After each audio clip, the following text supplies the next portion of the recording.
ڕێزوسڵاو بۆ ئێوە بینەرانی خۆشەویستی تەلەڤیزیۆنی کۆمەڵە بە یارمەتی ئاڕۆیانی هاوکارم هاتوومەتەوە خزمەتان بۆ پێشکەشکردنی گەشتی هەواڵەکانی ئەمڕۆی دووشەممە. سەرەتا سەردێڕی چەند هەواڵ. ناڕوونی چارەنووسی سێ شارۆمەندی خەڵکی شنۆوسنە. گیان لەدەستدان و برینداربوونی 6 کرێکار لە قەزوێن و شەبستەر. ئازادی ڕەسوڵ بۆ داغی لە بەندیخانەی ئێڤین. دەست بە سەرکردنی دوو برا لە تەورێز و بێبەشکردنی 16 بەندکراوی ژن لە پەیوەندیگرتن لەگەڵ بنەماڵەکانیان.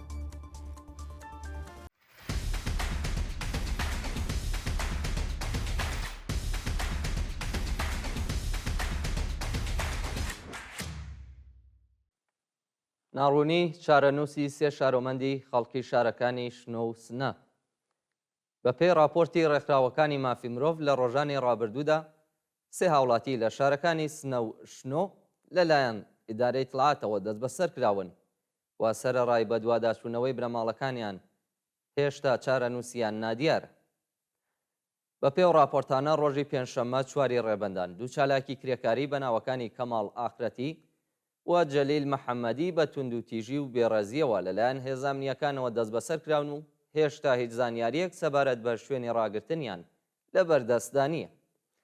هەروەها هاوڵاتیەک بە ناوی جەلال بایزیدی تەمەن 35 ساڵ خەڵکی شاری شنۆ و دانیشتووی پیرانشار بەبێ بەڵگەی قەزایی دەست بەسەر کراوە و بنەماڵەکەی لە نیگەرانیدا. شانی باسە مانگی ژانڤیەی ئەم ساڵ لانیکەم 108 هاوڵاتی لە شارە جیاوازەکانی کوردستان لەلایەن ناوەندە ئەمنیەتیەکانی ڕژیمەوە دەست بەسەر کراون کە هێشتا هیچ زانیاریەک سەبارەت بە ژمارەیەک لە دەست بەسەرکراوان لە بەردەستدانی. ناڕەزایەتی خەڵکی عێراق لە ئاست سوتاندنی مازۆت لە وزەخانەی و شارە. ڕۆژی یەکشەممە چواردەی ڕێبەندان کۆمەڵێک لە دانیشتوانی شاری عێراق دژ بە سوتاندنی مازۆت لە وزەخانەی و شارە ناڕەزایەتیان دەربڕی. خەڵکی ناڕازی عێراق ڕۆژی یەکشەممە بۆ چەندەهەمین ڕۆژی بەردەوام ڕۆژانە سەر شەقامەکان و بە وتنەوەی دروشم و هەڵکردنی پلاکارد خوازیاری کۆتایهێنان بە سوتاندنی مازۆت لە وزەخانەی و شارە و پیسکردنی هەوا بوون. جێگای ئاماژەیە بە بۆنەی سوتاندنی مازوت لە وزەخانەی شاری عێراق ژمارێک لە دانیشتوانی ئەو شارە تووشی نەخۆشی سی بوون و ڕژیم باخ بە تەندروستی خەڵکی ئەو شارە نادات. گیان لەدەستدان و برینداربوونی 6 کرێکار لە قەزوێن و شەبەستەر. ڕۆژی یەکشەممە چواردەی ڕێبەندان 1403 هەتاوی چوار کرێکار بەهۆی نەبوونی ئەمنیەتی شوێنی کار یانیان لەدەستاوە و دوو کرێکاری دیکەش بە سەختی بریندار بوون. بە پێزانیاریەکان 5 کرێکاری ڕێگەوبان لە کاتی کارکردن ئۆتۆمبیلێک لێیانی داوە و سییانیان دەست بەجێ گیانیان لەدەستداوە و دوو کرێکاری دیکەش بریندار بوون.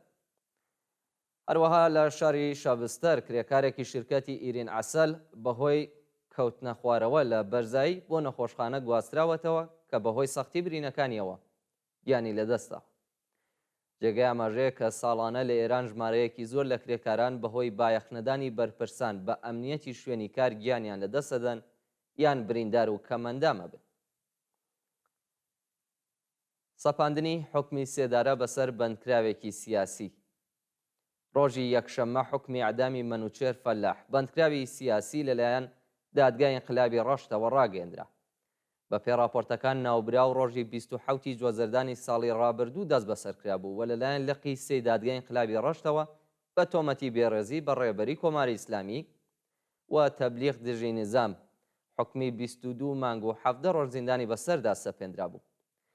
بەڵام دوای تێپارکردنی ماوەی زیندان ئەو بەندکراوە ئازاد نەکراوە و ئێستا بە تۆمەتی محارەبە حکمی سێدارەی بەسەردا سەپێنراوە.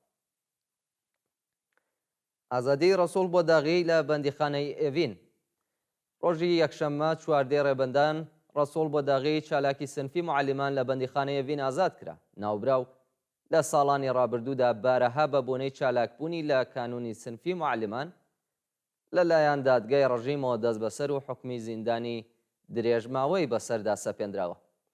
ئەو چالاکوانە ساڵی 1390 تاوی لە کارەکەی دوورخرایەوە و دوایین جار 20 سەرماوەزی 1400 لەلایەن ئیتلاعاتی ڕژیمەوە دەست بەسەر کرا کە دوای 10 ڕۆژ بە دانانی بارمتە ئازاد کرا. پاش ئازادبوونی لە مانگی خاکەلێوەی ساڵی 1401 بە تۆمەتی تەبلیغ دژی نظام و هەوڵدان بۆ تێکدانی ئەمنیەتی وڵات سەرجەم حکمی 5 ساڵ زیندانی بەسەردا سەپێنرا. لە کۆتاییدا ڕۆژی یەکشەممە ئازادی بێمەرجی و بەندکراوە پەسەند و ئازاد کرا. دەست بەسەرکردنی دوو برا لە شاری تەورێز. ڕۆژی شەممە سیانزەی ڕێبەندان دوو برا بە ناوەکانی سەعید حەسەنزادە و وەحید حەسەنزادە لەلایەن ناوەندە ئەمنیەتیەکانی تەورێزەوە دەست بەسەر کرا. بەپێی راپۆرتەکان ئەو دوو برایە دوای دەست بەسەرکرانیان لەلایەن هێزانامنیەکانەوە بە مەبەستی دانپێدانانی زۆرم لێ بە توندی ئەشکەنجە دراون. ناوبراوان لە پەیوەندیگرتن لەگەڵ بنەماڵەکانیان بێبەشن و تاکاتی داڕشتنی ئەم هەواڵە هیچ زانیاریەک سەبارەت بە دۆخی تەندروستیان، شوێنی ڕاگرتنیان و هەروەها ئەو تۆمەتانەی لەسەریان سەپێنراوە لە بەردەستدانی. کوشتنی ژنێک و دوو منداڵەکەی لەلایەن هاوژینەکەیەوە. ڕۆژی یەکشەممە چواردەی ڕێبەندان پیاوێک دوای کوشتنی هاوژینەکەی لەگەڵ دوو منداڵەکەی لە شاری بۆناب خۆشی کوشتووە. بەپێی سەرچاوی هەواڵ ئەم پیاوە بە ناوی ئەبوولفەز عین عەلی مەمەقانی تەمەن 51 ساڵ، هاوژینەکەی بە ناوی شیوانە بەوی تەمەن 44 ساڵ و دوو منداڵەکەیان بە تەمەنی 15 و 11 ساڵەوە کوشتووە. دوای کوشتنی بنەماڵەکەی ناوبراو خۆی خستۆتە ژێر کامیۆنەوە و خۆی کوشتووە. بەپێی ئامارە فەرمیەکان کوشتنی ژنان لەلایەن بنەماڵە و هاوژینەکانیانەوە بە ڕێژەیەکی بەرچاو بەرز بۆتەوە و ژمارەیەکی زۆر لە کوژراوەکان بە حوکمی یاسای کۆماری ئیسلامی ئازاد کراوە. بێبەشکردنی 16 بەندکراوی ژن لە پەیوەندیگرتن لەگەڵ بنەماڵەکانیان. 16 بەندکراوی ژن لە بەندیخانەی ئێڤین بە بۆنەی دەربڕینی ناڕەزایەتی دژ بە لە سێدارەدانی ببورن دژ بە حکمی لە سێدارەدانی بێهروز ئیحسانی و مێهدی حەسەنی دوو بەندکراوی سیاسی لە پەیوەندیگرتن لەگەڵ بنەماڵەکانیان بێبەش کراون. بەپێی هەواڵەکان دوای مانگرتنی کۆمەڵێک لە بەندکراوانی ژن لە زیندانی ئێڤین بە بۆنەی گواستنەوەی بێهروز ئیحسانی و مێهدی حەسەنی بۆ ژووری تاکە کەسی لە زیندانی قزل حەسار، ڕئیسی زیندانی ئێڤین مانگرتوانی بانکێش کردووە و پێیانی ڕاگەیاندووە کە بە بۆنەی مانگرتنیان و وتنەوەی دروشم دژ بە کۆماری ئیسلامی قەدەغەی پەیوەندیگرتن لەگەڵ بنەماڵەکانیان بەسەریاندا سەپێنراوە. سەپاندنی حکمی زیندان بەسەر پارێزەرێک.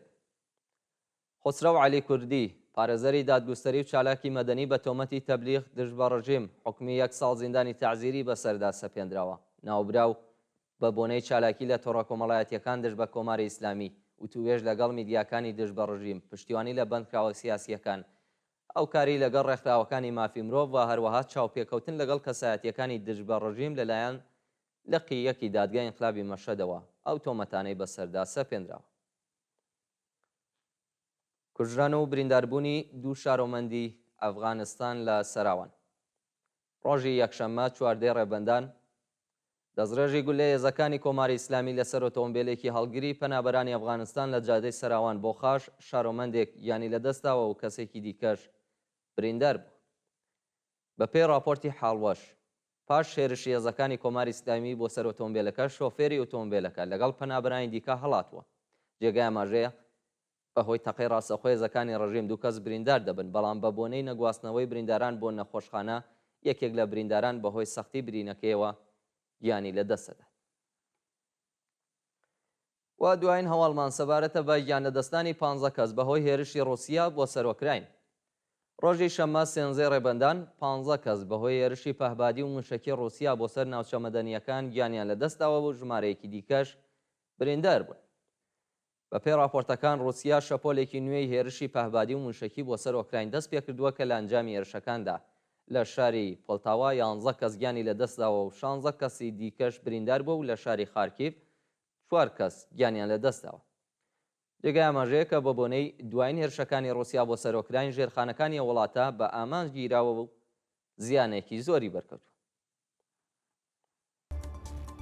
بینەرانی خۆشەویست، گەشتێواڵەکانتان پێشکەش کرا.